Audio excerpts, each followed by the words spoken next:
Estes são os confrontos das oitavas de final da Champions League. E este é o chaveamento até Budapeste.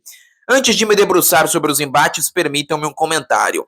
Houve nos playoffs 2 confrontos repetidos da fase de liga, Real Madrid e Benfica e Bayer Leverkusen e Olympiacos, que terminaram inclusive com resultados opostos aos da primeira fase, mas agora nas oitavas de final, 3 duelos que já ocorreram na atual Liga dos Campeões. Galatasaray, Liverpool, Real Madrid, Manchester City, ninguém aguenta mais, e Newcastle e Barcelona. É impossível para a UEFA criar um mecanismo que impeça repetições de partidas na mesma edição da Liga dos Campeões, mas os duelos estão se repetindo em fases muito próximas, e isso tira o interesse. Vamos lá. Paris Saint-Germain e Chelsea, PSG 55-45. O PSG está oscilante, inclusive na Liga dos Campeões, foi para os playoffs, sofreu contra um Mônaco medíocre, empatou o jogo de volta em casa, jogando com um jogador a mais, tendo saído atrás no marcador. O Chelsea incomodará o Paris Saint-Germain com a pressão alta, homem a homem. O Rosenil é um técnico, sim, adaptativo e melhorou os Blues, mas passa o PSG. Galatasaray e Liverpool 65-35. O Liverpool já perdeu para o Galatasaray na atual edição da Liga dos Campeões da Europa, 1-0 na Turquia. E o Galatasaray eliminou a Juve. Por que uma disparidade tão grande? Porque o Galatasaray, na partida de volta em Turim, me assustou. Foi assombrosa a imaturidade do Galatasaray, jogando mais de 70 minutos com um jogador a mais e ainda assim levou 3-0 e poderia ter sofrido o quarto gol da Juve. Liverpool, Real Madrid, Manchester City, mais uma vez. City 60-40. O City já foi ao Santiago Bernabéu em dezembro, venceu por 2-1 e para mim também avança. São dois times que não estão no seu auge. O Manchester City também oscila, mas é um time que tem uma consistência para mim muito mais considerável do que o Real Madrid com o Arbeloa, que apesar de ter feito uma boa ida com o Benfica, na volta já sofreu um pouco mais do que poderia. Atalanta e Bayern de Munique. Bayern de Munique 65-35. Ingrato para a Atalanta, né? Que agora enfrenta talvez o último grande time europeu com o qual ainda não havia jogado. A Atalanta é um time incômodo. A ida em Bérgamo será difícil para o Bayern de Munique nessa partida corajosa que a Atalanta deverá fazer, marcando alto homem a homem, mas o Bayern é o time com o ataque mais poderoso da Europa e jogará o retorno em Munique. Bayern de Munique. Para o outro lado, houve um desbalanceamento muito visível neste chaveamento, porque do lado esquerdo estão Paris Saint-Germain, Liverpool, Real Madrid, Manchester City, Bayern de Munique, e do outro lado apenas o Barcelona já tem título da Champions League. Não que a história seja o parâmetro mais fidedigno, mais credível, mais adequado para se medir a força das equipes no momento atual, mas vocês entenderam que não apenas neste parâmetro o lado direito é muito mais favorável. Newcastle e Barcelona, Barcelona 65-35. Newcastle incomodará, principalmente no St. James Park, mas acredito que o Barcelona, recuperando os lesionados, recuperando o Pedri, por exemplo, recuperando o Rafinha para ganhar uma sequência no mata-mata, não vai dar os mesmos vacilos que deu em outros momentos da atual temporada. Barcelona passa.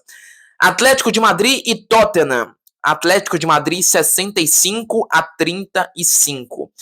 O Tottenham passou em quarto, vale destacar. O Tottenham disputará a volta em casa. É uma situação anômala, porque o Tottenham luta contra o rebaixamento na Premier League.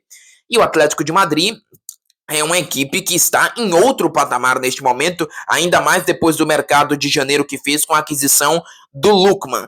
Para mim, se o Atlético de Madrid joga no limite das suas possibilidades, já no Civitas Metropolitano a eliminatória pode ser liquidada. Mas vejamos porque o Atlético oscila. E se o Atlético vencer este confronto, toma a vantagem de mando do Tottenham. Ou seja, disputaria as quartas de final contra Newcastle ou Barcelona, decidindo em casa no Civitas Metropolitano. Agora para a parte de baixo, Bodo Glimt Sporting, aqui contrario. Paradoxalmente, Sporting 55-45, mas quem avança é o Bodo. O Sporting é mais forte, o Sporting é mais time, o Sporting tem mais experiência, mas eu aposto no Bodo. Há que se ver o impacto que terá o retorno das competições na Noruega. O Bodo Glimt engatou uma sequência de vitórias interessantes na Liga dos Campeões da Europa, quando o campeonato na Noruega teve a pausa de inverno. Agora retornará antes desse duplo jogo com o Sporting, que decidirá em casa. O Sporting ficou no top 8, mas para mim o Bodo continua a sua aventura europeia e elimina o Sporting. Serão certamente 2 jogos interessantes e haverá uma zebra nas quartas de final, isso é líquido e certo. Por último, Bayer Leverkusen e Arsenal. O Arsenal avança 60-40. O Leverkusen não é o de Xabi Alonso, mas melhorou com Kasper Hjulmand. É um time que joga um bom futebol e, por vezes, até um jogo excepcional apresenta ao seu torcedor.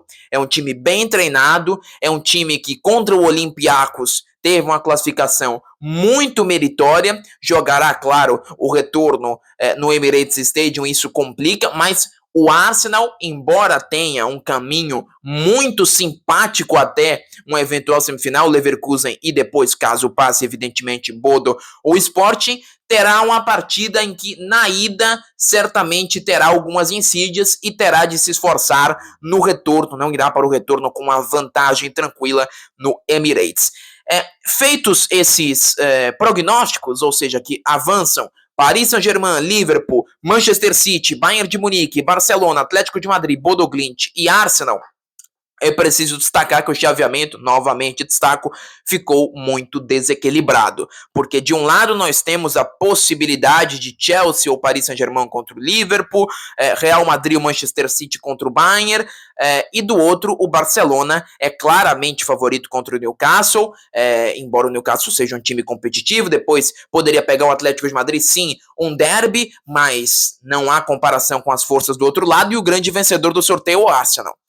Porque o Arsenal enfrenta o Bayer Leverkusen nas oitavas, não é o duelo mais fácil, teria sido mais fácil, por exemplo, com o Galatasaray, com o Sporting, com o Bodo Glimt, embora com o Tottenham, embora isso não fosse possível, né? Não eram essas as opções que estavam colocadas na mesa, Atalanta e Bayer Leverkusen, mas o Bayer Leverkusen também é mais fácil, é mais tranquilo do que a Atalanta. Mas não só pelo confronto das oitavas e também pelo caminho, né? Está no lado do chaveamento mais fácil e está no confronto potencial de quartas de final, também mais tranquilo, com todo respeito ao Sporting e ao excelente, surpreendente e valente Bodo Glimt. Enfim, veremos em março na Champions League.